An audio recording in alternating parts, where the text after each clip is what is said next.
ہمارے YouTube channel میں خوش آمدید۔ اس کہانی میں ہم آپ کو بتائیں گے اتفاق سے بڑے دشمن کو زیر کیا جا سکتا ہے۔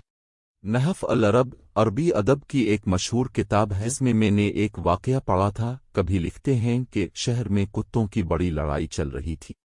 مدعا یہ تھا کہ ہمارے علاقے میں فلاں علاقے کے کتے آتے ہیں اور ہڈیاں چرا کر لے جاتے ہیں۔ اس پر شہر کے سب کتوں میں گھمسان کا رن پڑا ہوا تھا۔ بے اتفاقی اور دشمنی اور عدم اعتماد کا یہ عالم تھا کہ کتے ایک دوسرے کی جان کے دشمن بنے ہوئے تھے۔ روزانہ کی خبروں میں آتا تھا 10 کتے ادھر مارے گئے اور 10 کتے الفادیر مارے گئے۔ کتوں کی خبریں شہروں سے ہوتے ہوتے جنگل تک پہنچ گئیں۔ ادھر بھیڑیوں کے جاسوس نے یہ نایاب خبریں اپنے سردار تک پہنچا دیں۔ سردار نے بھیڑیوں کی کانفرنس بلائی اور باہم مشورہ ہوا اور سب کا یہی اتفاق ہوا کہ چونکہ موجودہ حالات میں کتے ایک دوسرے کی دشمنی میں اتنے گروہوں میں بٹ گئے ہیں کہ یہ موقع پھر کبھی شاید نہ آئے، اور ہمارے لیے یہی موقع غنیمت ہے کہ ان پر جگہ جگہ سے پل پڑیں اور ان کا قصہ بیک کوشش تمام کریں۔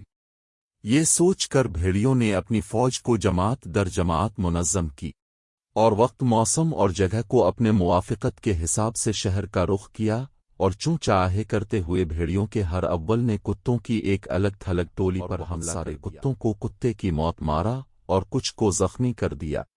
یہ خبر سنتے ہی سارے شہر کے کتا برادری نے آن کی آن میں اپنی دشمنی بھلا دی اور جوک در جوک پوری قوت کے ساتھ بھیڑیوں پر جوابی حملہ کیا اور آپس کا غصہ بھی بھیڑیا برادری پر نکال دیا۔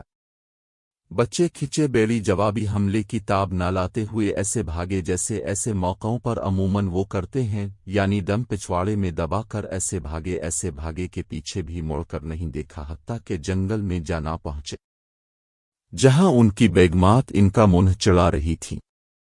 اس کہانی سے ہمیں یہ سبق ملتا ہے، جب دو جماعتیں آپس میں لڑائی کر رہی ہو تو اپنی لڑائی لے کر درمیان میں نہ آئے، ورنہ انجام اسی طرح ہوگا۔